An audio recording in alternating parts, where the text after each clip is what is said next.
Good Garvey Day. Happy Kwanzaa Day 1. Umoja. Peace and Black Power to the entire global Pan-African family. Shout out to my brothers and sisters on the mother continent, the kingdom of African people, the continent of Africa. Shout out to West Africa. Shout out to South Africa. Shout out to East Africa. Shout out to the Africans in North Africa, Central Africa, Southeast Africa. Africa is home. Africa is the kingdom. Africa is the government. Peace and Black Power to our brothers and sisters on the European continent. Shout out to Black France, our largest African population in Europe, Black France. Shout out to England. Shout out to the brothers and sisters in Ireland holding it down. Brothers and sisters in Austria holding it down. Brothers and sisters in Germany holding it down. Shout out to our Caribbean African family, Jamaica, Haiti, the Africans of Cuba, of Puerto Rico, okay, of the Bahamas, Turks and Caicos, all the islands in the Caribbean, St. Lucia, St. Vincent, St. Croix, St. Thomas. Shout out to all the Caribbean Africans. Shout out to the Central and South American Africans, Brazil, Ecuador, all over the place. African Colombia, the Africans of Mexico. Shout out to the indigenous Africans of Mexico who came over tens of thousands of years ago from the great continent. Shout out to our Australian Africans, our Canadian Africans, and of course right here in the United Snakes of America. Shout out to the Africans of New York, DC, New York, Florida, Texas, Milwaukee, Des Moines, Phoenix, LA, Oakland, San Fran, Charleston, Charlotte, Winston-Salem, Raleigh, Durham, Baltimore, DC, Eastern Shore, Memphis, Chattanooga, Nashville, Little Rock, Jackson, Mississippi, New Orleans, Shreveport, Seattle, Portland, all the Pan-Africanists around the world. This is the first year in 20 years since I graduated from Millersville University with my very first master's degree in school psychology. This is the first year in 20 years that I will not be publicly speaking during Kwanzaa. I have spoken every single Kwanzaa for the past 19 years. The 10 years before y'all knew me, and the 9 years since y'all knew me, and this being the 10th year where I will not be speaking. So this is new for me. I'm used to packing up the suitcase, shipping out the books and the t-shirts and the hoodies, flying into Atlanta, flying into Houston, flying into LA, okay, driving down to DC, up to New York, over to New Jersey, Newark, Trenton, Camden, Jersey City. This is the first Kwanzaa in 20 years since I graduated from Millersville University that I will not be speaking publicly. So this is different. I don't know if I'm going to do a seminar all 7 days. I don't know if I'm going to do a seminar all 7 days, but I will do my best. Before I get started with today's most important seminar, I want to let everybody know that I will be starting off the new year in upstate New York. Dr. Umar will be starting off the new year in upstate New York, brothers and sisters. And on Saturday, January the 2nd,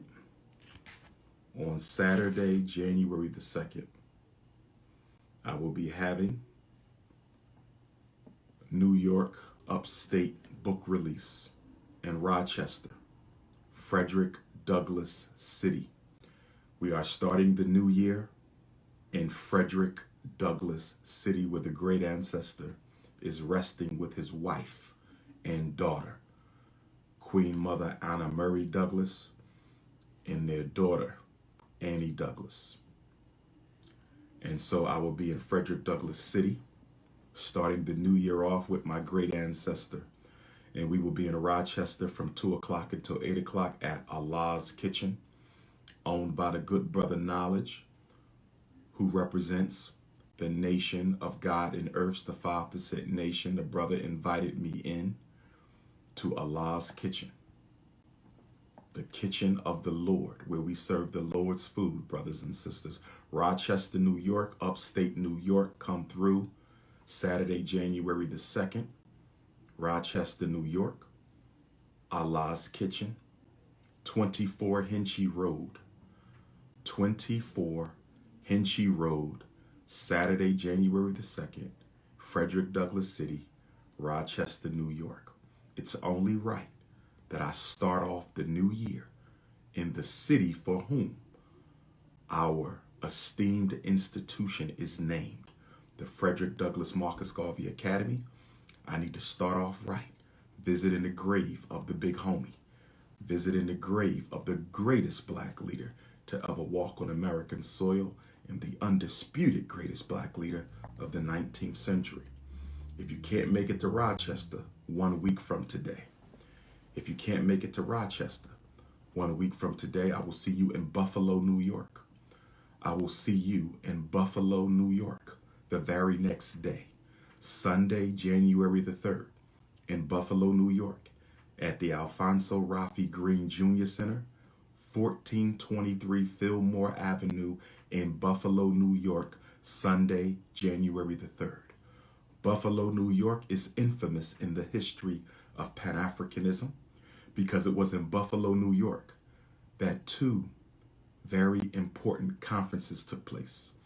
In 1843, Frederick Douglass debated the great Henry Highland Garnet, grandfather of Pan-Africanism, on whether or not we should fight politically for an end to slavery or arm our brothers and sisters so that they can fight physically for the end to slavery. And so that took place in Buffalo, New York in 1843. Also in 1850, on my birthday, August the 21st.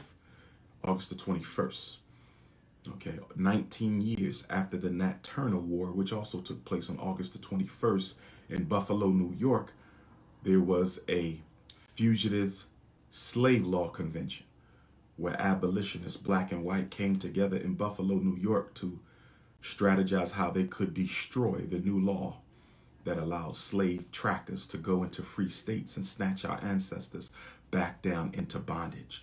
So Rochester and Buffalo are along what I call the Underground Railroad Trail. Along the Underground Railroad Trail, you know that Queen Mother Harriet Tubman is buried in Auburn, New York, which is only an hour from Rochester. So whenever I go up that way, I always try to visit the grave of the great Frederick Douglass, and I always try to visit the grave of the great Queen Mother Harriet Tubman. So Rochester, New York, Saturday, 1 week from the day, January 2nd, Allah's Kitchen, 2 to 8. Buffalo, New York, the very next day, Sunday, January the 3rd, 2 to 8, at the Alfonso Rafi Green Jr. Center on Fillmore Ave. If you need the flyer, you can text me, 215-989-9858. If you need the flyer, you can text me, 215-989-9858. And then 2 weeks later, we will be in Charleston, South Carolina. 2 weeks later, we will be in Charleston, South Carolina on Dr. Martin Luther King's birthday. On Dr. Martin Luther King's birthday, Friday, January the 15th. I will be in Charleston, South Carolina for the first time since 2015, when myself and many others, including the great Hashim Nzinga, past leader of the New Black Panther Party, who recently joined the Ancestors, condolences to his family, rest in paradise to Hashim, when we marched in solidarity against Dylan Roof and what he did by killing 5 or 6 mothers and brothers, a total of 9 Africans he assassinated inside of Denmark Vesey's church in Charleston, South Carolina. That was the last time I was in Charleston, the summer of 2015, when we protested. I had just spoken in Charleston a week prior. I left Charleston the morning of or the morning after the tragedy of the Emanuel 9.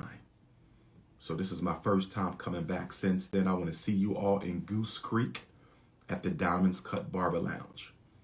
Friday, January the 15th. In Goose Creek at the Diamond Cuts Barber Lounge. Friday, January the 15th. In Goose Creek at the Diamond Cuts Barber Lounge.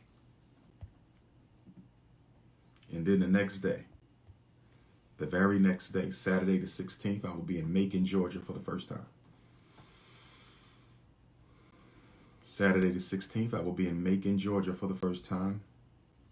And I will be at the Homeland Village Cultural Center. The Homeland Village Cultural Center, 2910 Napier Avenue, Macon, Georgia. Very first time. Saturday, January the 16th, Homeland Village Cultural Center, 2910 Napier Avenue, 2 to 8. So those are the 4 stops for January. I'm working on the Black History Book Release Tour. For Black History, I want to give a 1-hour speech, message, Q&A before I start signing books. Okay, we will be in Newport News, Virginia for the first time in like 7 or 8 years. We will be in Newport News, Virginia in February. We will be in Louisville, Kentucky in February. We're looking at Las Vegas, Nevada for February. We're looking at Oakland, California for February. Baltimore, Maryland for February. Connecticut for February. Rhode Island for February. Please donate to the Frederick Douglass Marcus Garvey Academy. Let's finish the mission. Let's finish the mission. $FDMG School. $FDMG School.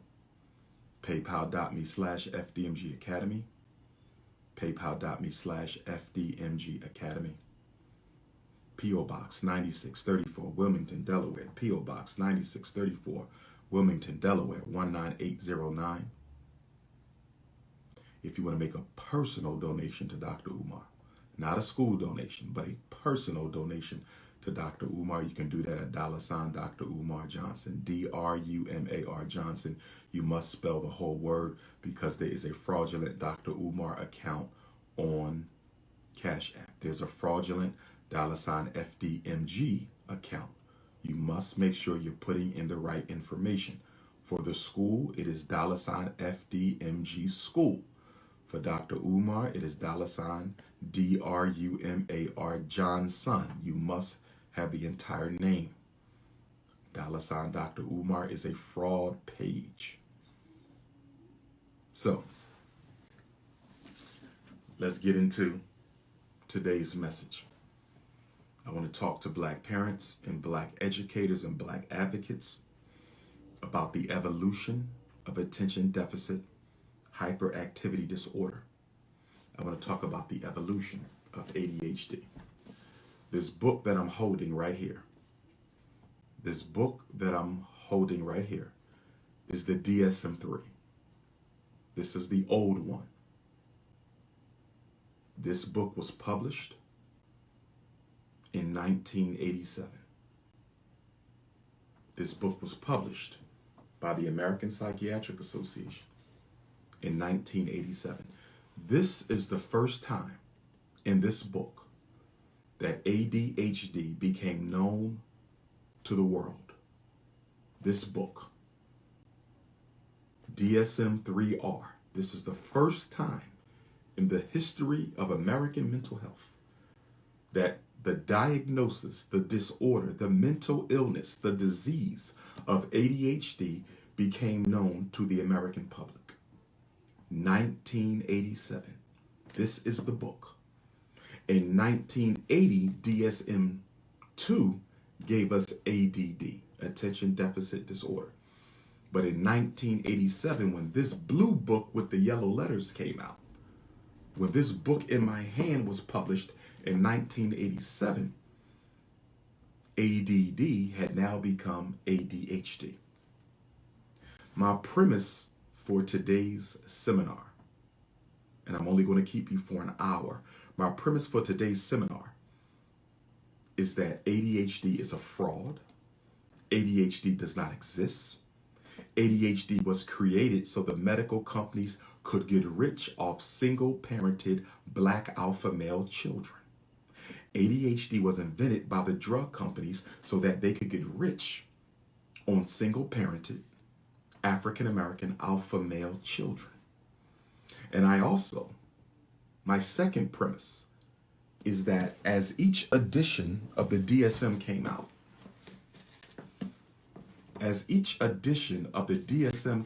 out, subsequent to the 1987 edition, it has increasingly become easier and easier.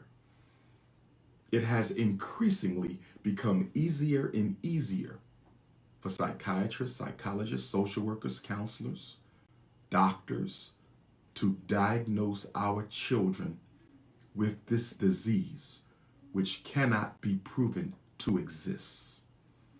So,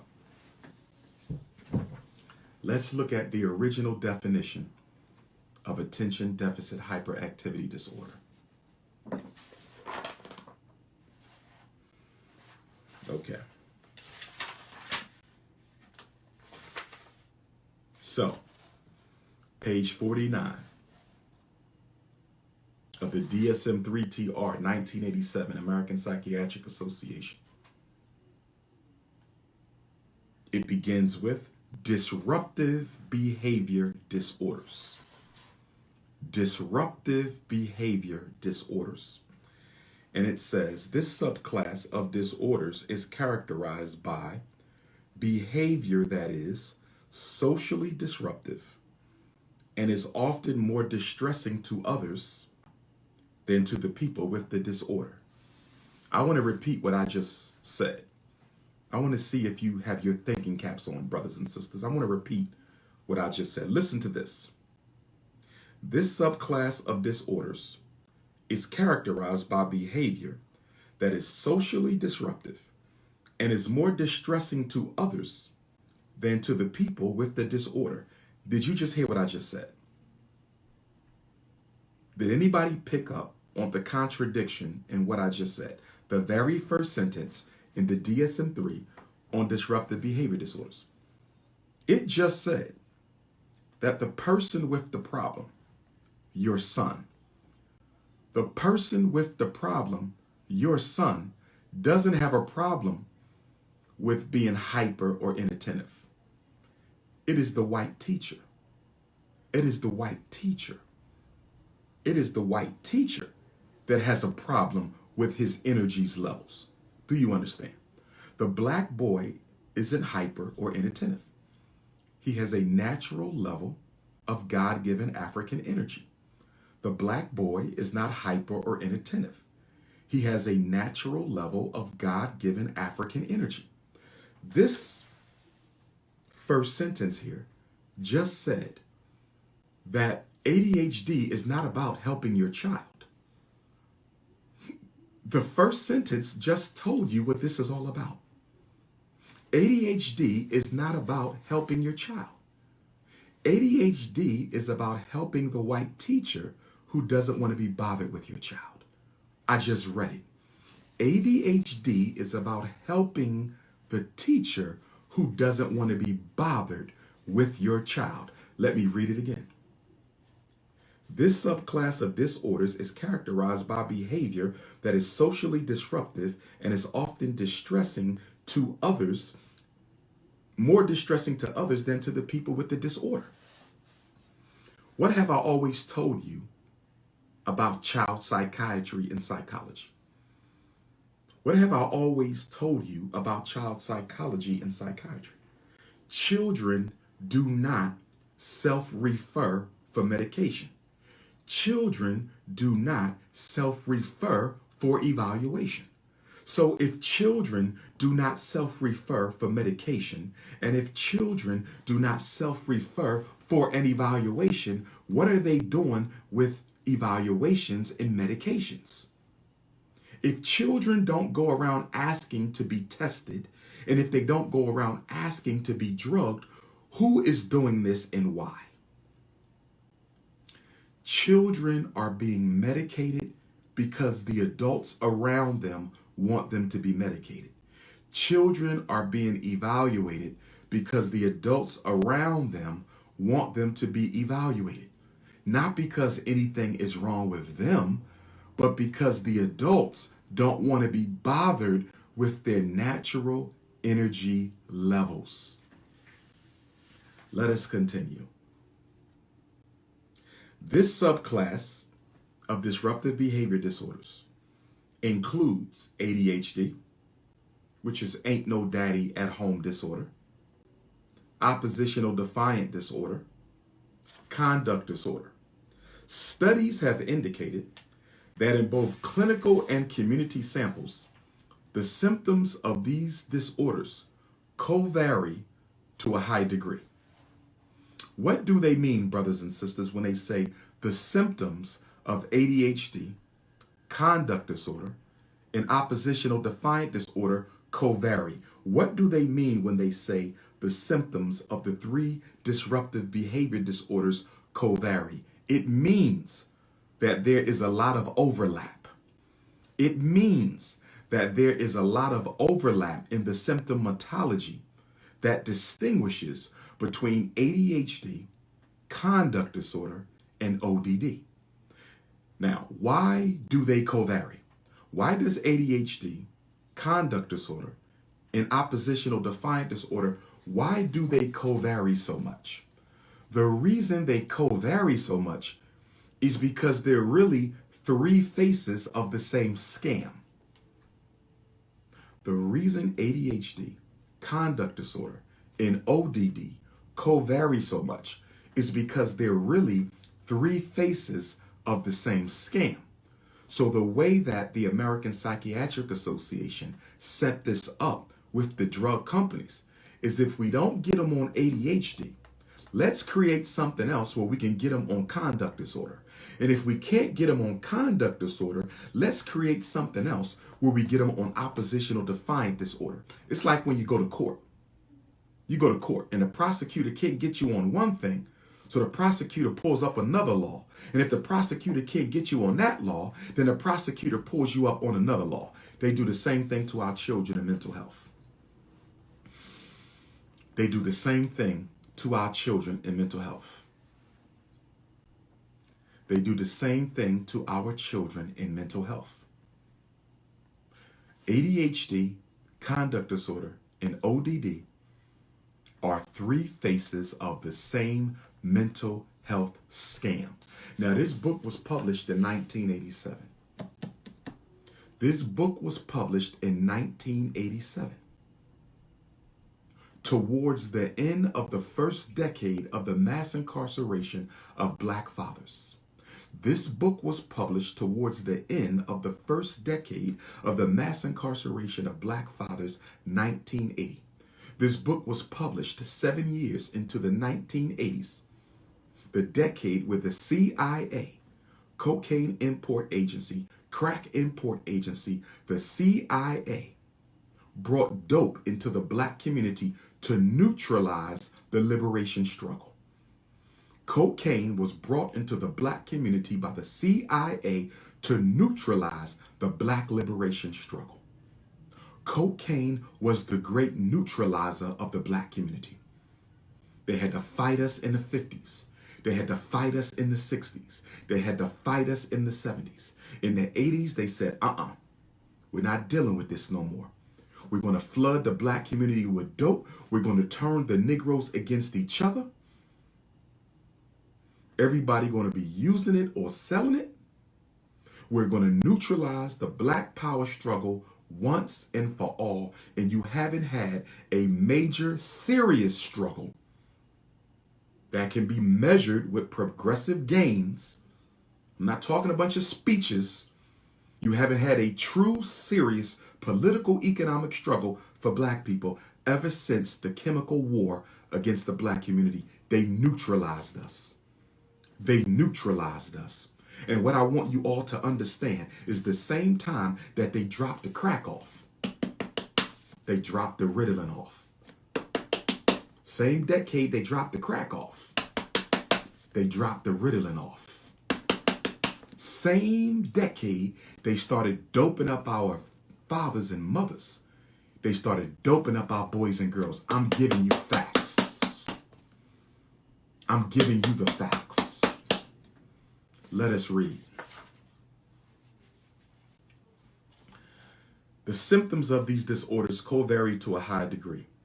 In the literature, the behaviors that these disorders encompass have been referred to as quote-unquote externalizing symptoms.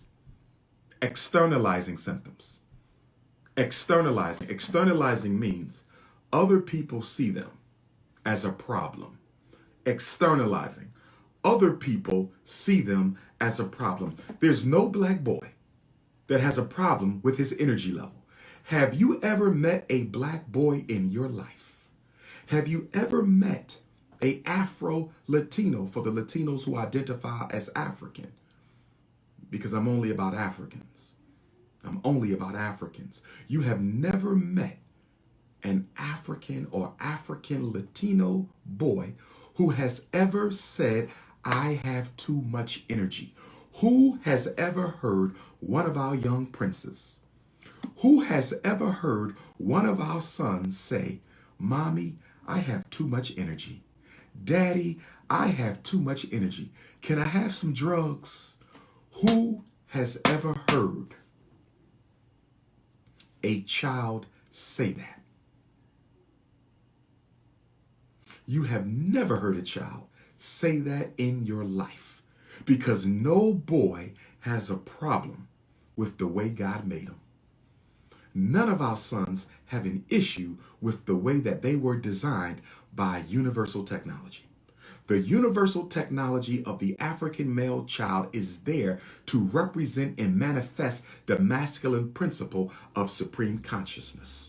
His energy is high because it mirrors the energy of the cosmos. His energy is high because it mirrors the energy of the galaxy. His energy is high because it mirrors the dark consciousness of the Creator's universe.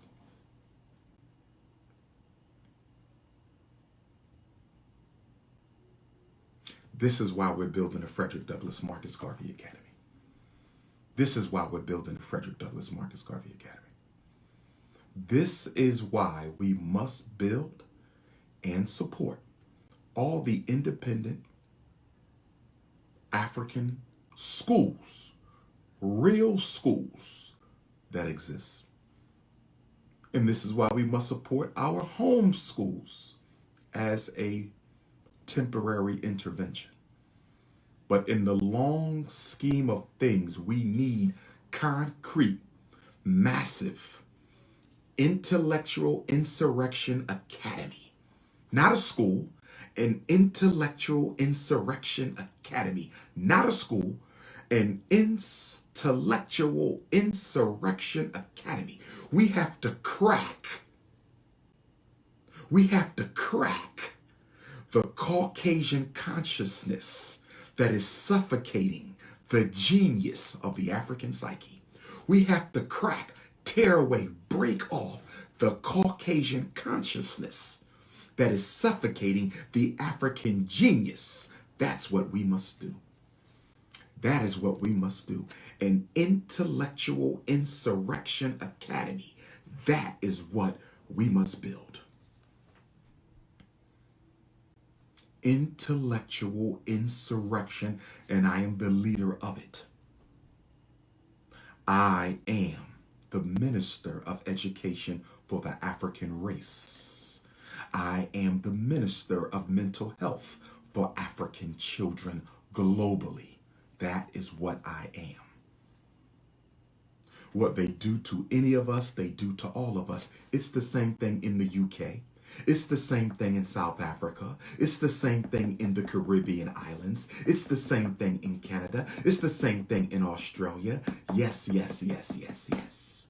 European mental health is now turning its attention to Caribbean African and continental African children to get rich. To get rich. $1 billion industry is what mental health is. $1 billion industry is what mental health is. Let me read some more. Wait a minute.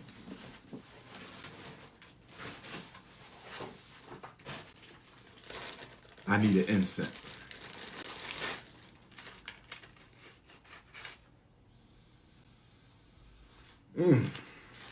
All praises due to Olodumare. All praises due to Olodumare. All praises due to Chukwu. All praises due to Amin Ra. All praises due to Nyame. Get an incense.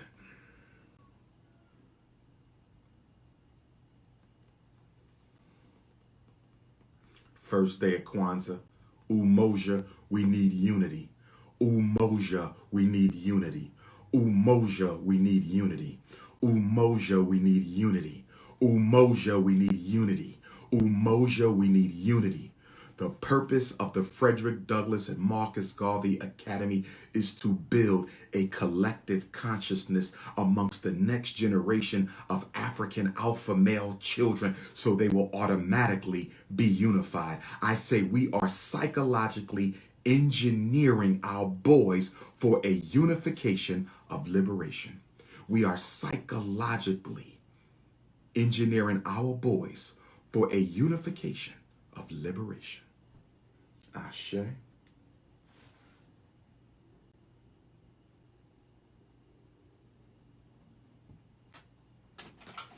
Let us get back. ADHD. Let's read the first ever diagnosis for ADHD. I'm going to read it now. The first ever diagnosis for ADHD. If you like what you're hearing, make a donation to the school. $ FDMG School on your Cash App. PayPal.me/FDMG Academy on PayPal. If you like what you're hearing, make a donation to the school.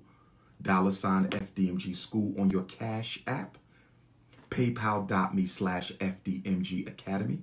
If you want to make a personal donation to the Prince of Pan-Africanism, you can make that to $ Dr. Umar Johnson. DRUMAR Johnson. Let us read the first ever diagnosis for ADHD.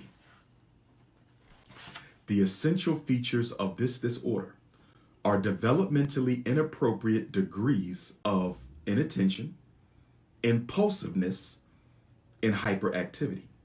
Inattention, impulsiveness, and hyperactivity. People with the disorder generally display some disturbance in each of these areas, but to varying degrees. Manifestations of the disorder usually appear in most situations, including at home, in school, at work, and in social situations, but to varying degrees.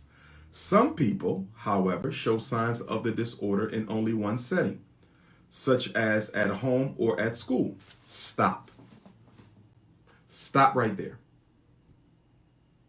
They just said that most people with ADHD show symptoms in different settings. They will show hyperactivity, impulsiveness, and inattention at home. They will show hyperactivity, impulsiveness, and inattention at school. They will show hyperactivity, inattention, and impulsive at football practice. They will show hyperactivity, inattention, and impulsiveness at the shopping mall, at the restaurant, at the after-school job.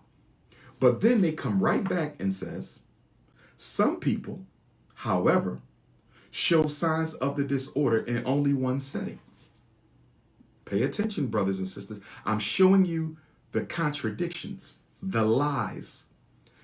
If I am only hyper at home, but I'm not hyper nowhere else.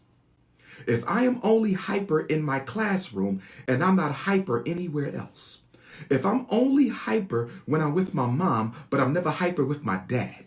If I'm only hyper at church, but I'm never hyper at the community center. If I'm only hyper in one place, doesn't that indicate that the problem is not with me? The problem is with the place. The problem is where the behavior happens. The problem is with the setting. How can I only be hyper in one place? How can I only be hyper in one place? That's impossible. If you only hyper in one place, you don't have ADHD, because all behavior is a function of where it happens and the consequences that follow. All behavior is a function of where it happens and the consequences that follow. All behavior is a function of the environment. It's a function of the environment.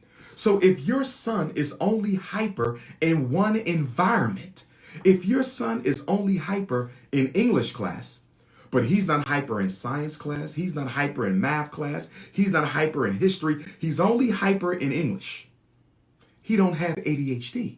There's something going on in that English class that we need to look at. Let's study the environment of the English class. Let's manipulate the variables in the English class. Let's create a behavior plan for the English class, brothers and sisters. I hope you parents are paying attention. Don't ever let nobody tell you your son has ADHD because he don't act right with one teacher. He has ADHD because he don't act right with one teacher. Then he don't have ADHD. For you to have a mental illness, symptoms should be universal, irregardless of context. For your son to have ADHD, his symptoms should be universal, irregardless of context. Let's keep going.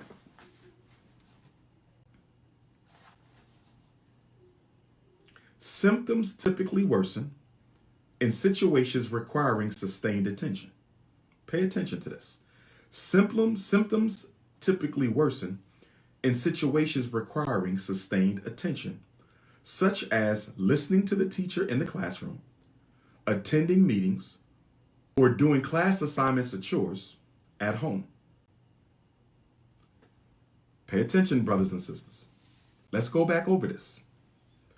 Symptoms typically worsen in situations requiring sustained attention, such as listening to the teacher in the classroom. Stop. Can't you see how the diagnosis was tailored? Can't you see how the diagnosis was tailored to address the concerns of the white teacher who doesn't want to teach your son anyway? Can't you see? They specifically said, listening to the teacher in the classroom. What kind of teacher is in the classroom? What color of the teacher in the classroom? What temperament of the teacher in the classroom? What commitment does the teacher have in the classroom? What race is the teacher in the classroom? What kind of training did the teacher in the classroom have? Do you see this? They're saying the child has trouble listening to the teacher. But if the teacher don't listen to the child, if the teacher is boring, if the lesson plans are irrelevant, if the curriculum is trash, if the school is a failure, why are we considering ADHD for this child? Who's looking out for the best interest of the child? Who's looking out for the best interest of the child? And then it says, or doing class assignments or chores at home. Or doing class assignments or chores at home. So let me ask you a question. What child do you know in the world? What child do you know in the world who doesn't have a problem listening to the teacher or doing their chores at home? What child? When you were a child, didn't you have trouble listening to that boring teacher? Didn't you have trouble sitting through a class that was totally irrelevant? Didn't you have a problem during certain lessons that had nothing to do with you? Didn't you have trouble wanting to get your homework, doing your homework because you didn't want to do it? Isn't that every child? Isn't that every child? So why in 1987 does it become a mental illness? Why in 1987 does it become a mental illness? Why in 1987 does it become a mental illness? Is it so America could drug up black boys in order to keep their black mothers from demanding their husbands' release from prison? Is it possible that they started diagnosing black boys with ADHD with this book in 1987 to keep their mothers from demanding their fathers back out of prison. They drugged the boys to keep the mothers quiet. They drugged the boys so the mothers wouldn't say, "Give him his father." The doctor replaced the daddy. The doctor replaced the daddy. The psychiatrist became the new papa in the black community in 1987. Let's read the sentence one more time. Symptoms typically worsen in situations requiring sustained attention, such as listening to teachers in the classroom, attending meetings, or doing class assignments or chores at home. Can I ask you a question? Can I ask you a question? Can I ask you a question? Who is usually the teacher giving the instructions in the class, and who is usually the parent at home assigning the chores? What gender is the teacher and what gender is the parent? What gender is the teacher? What gender is the parent? What gender is the teacher? What gender is the parent? What gender is the teacher? What gender is the parent? The teacher is a white woman and the parent is a black woman. The teacher is a white woman and the parent is a black woman. The teacher is a white woman and the parent is a black woman. So let me ask you a question. Is it possible that the hyperactivity, inattention, and impulsiveness that the white teacher and the black mother sees, is it possible that the hyperactivity, inattention, and impulsiveness that the white female teacher sees and the black female mother sees is a reaction from the black male child from being suffocated with female energy? Is it a reaction from the black male child being suffocated with female energy? Is it a normal, natural reaction for the black male to push back against the home and school matriarchy? See, we have to talk about the home and school matriarchy. We don't spend enough time talking about the home and school matriarchy. Now, time out. Time out. I am not demonizing our mothers at all. I want to thank all black women out there for doing a good job raising their sons in the absence of their fathers in many cases. I am not demonizing the black mother at all. I'm simply saying that the black male is born into this world with a need for an equal amount of masculine and feminine nurture. He needs an equal amount of masculine and feminine nurture. He needs an equal amount of masculine and feminine nurture. That's all I'm saying. The black mother hasn't done anything wrong. I'm simply saying that after he deals with the white racist woman for 7 to 8 hours all day in school, after dealing with a white racist female for 7 or 8 hours all day at school, he comes home and he has to deal, in many cases, with an angry black mother. Not naturally angry, no. Angry because she can't find a good enough job to take care of her children. Angry because the white power structure locked up her husband. Angry because she's being blamed for everything that goes wrong in the black family. Angry because she got needs of her own and everybody is expecting her to be a superwoman. The black woman is not the culprit here. The black mother is not the culprit.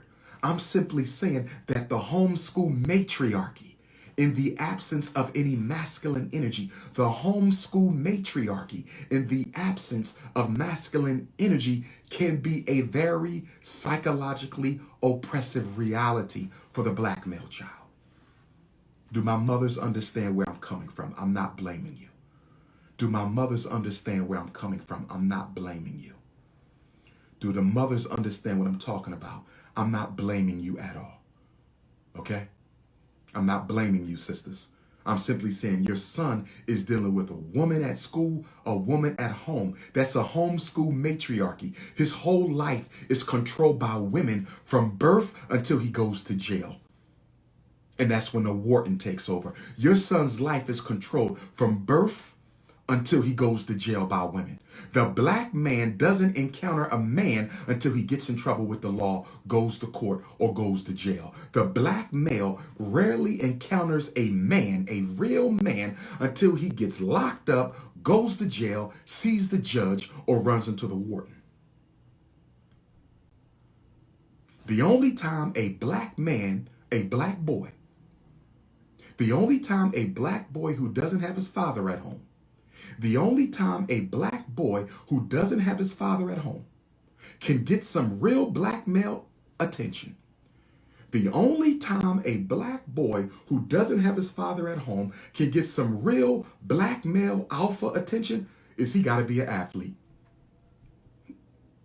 If he don't play football or basketball, he's in trouble.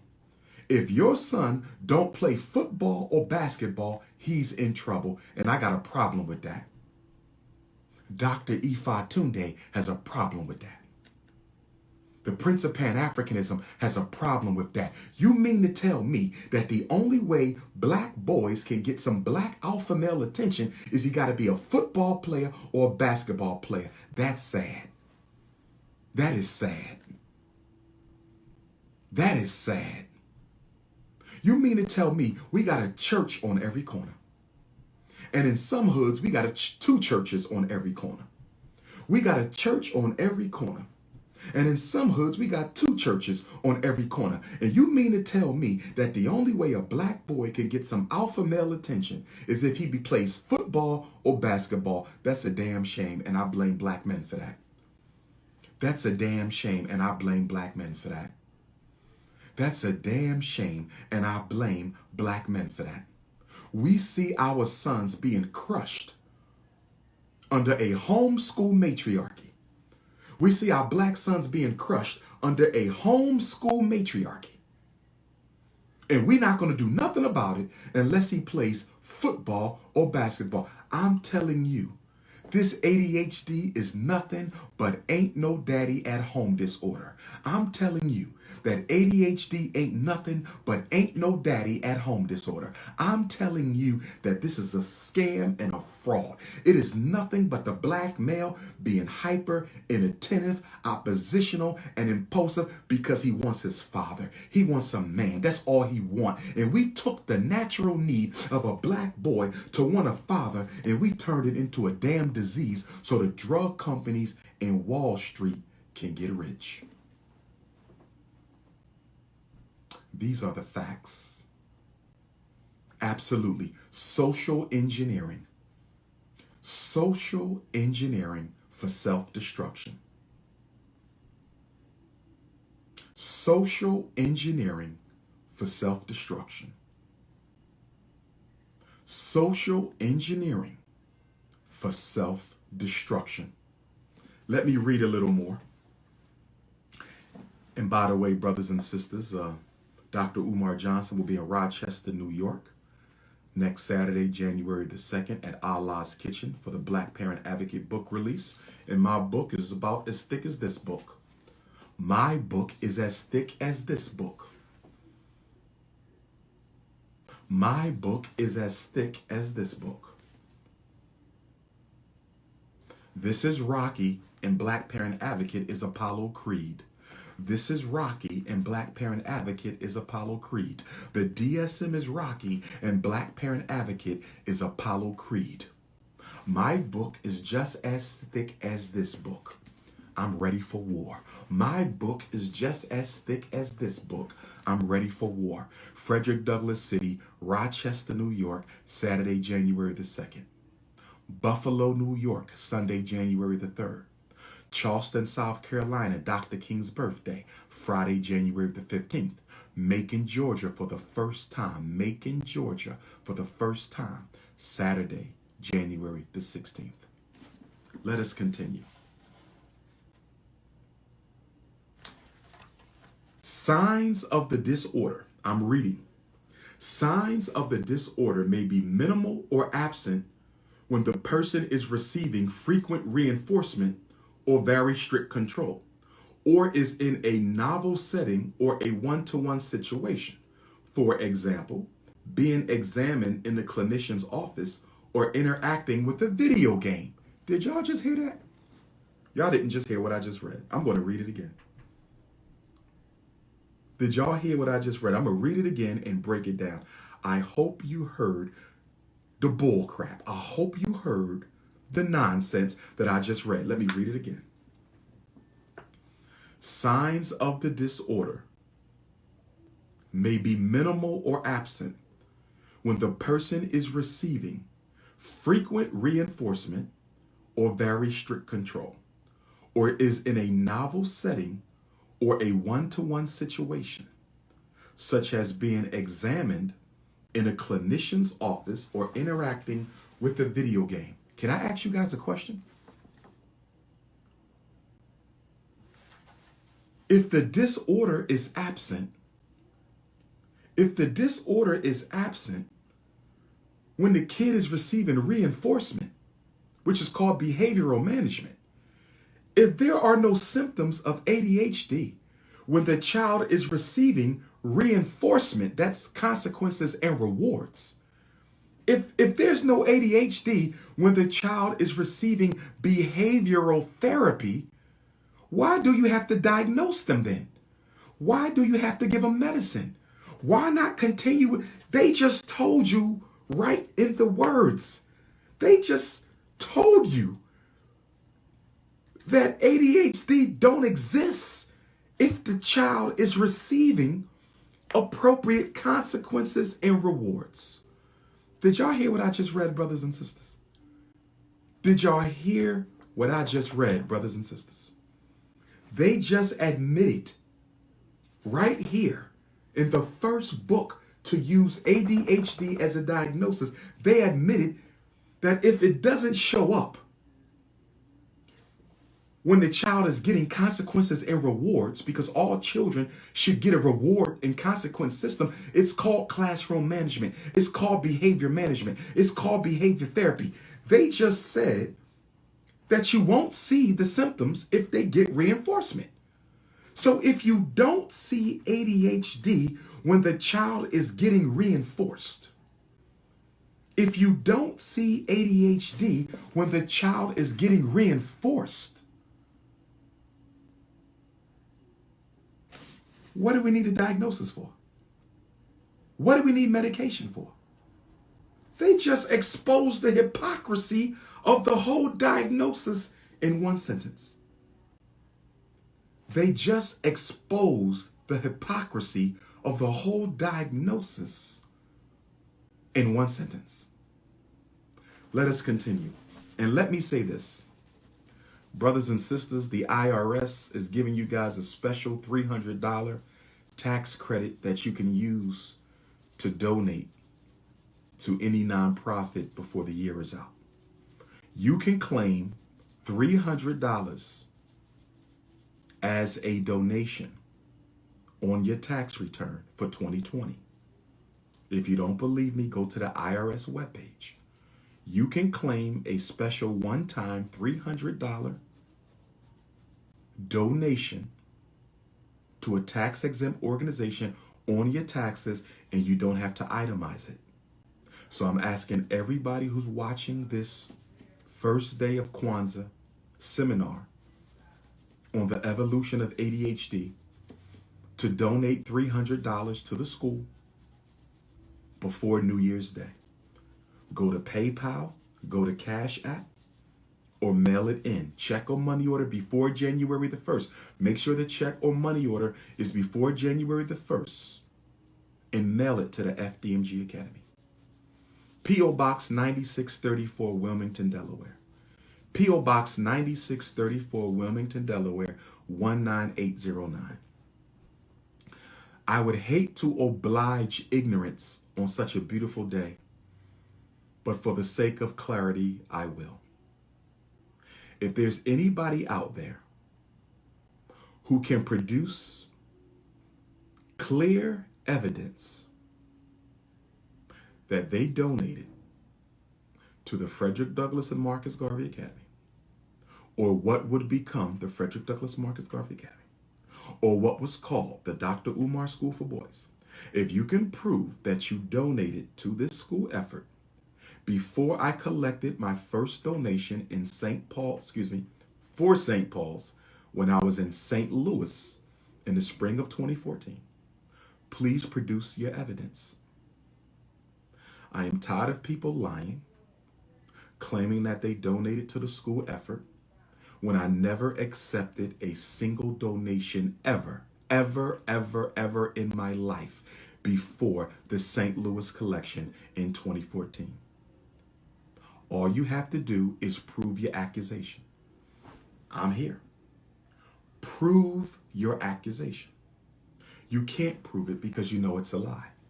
And because you hate and you're jealous and envious and you have a coon disorder and post-traumatic slavery disease, you want to destroy me because I'm doing better than you.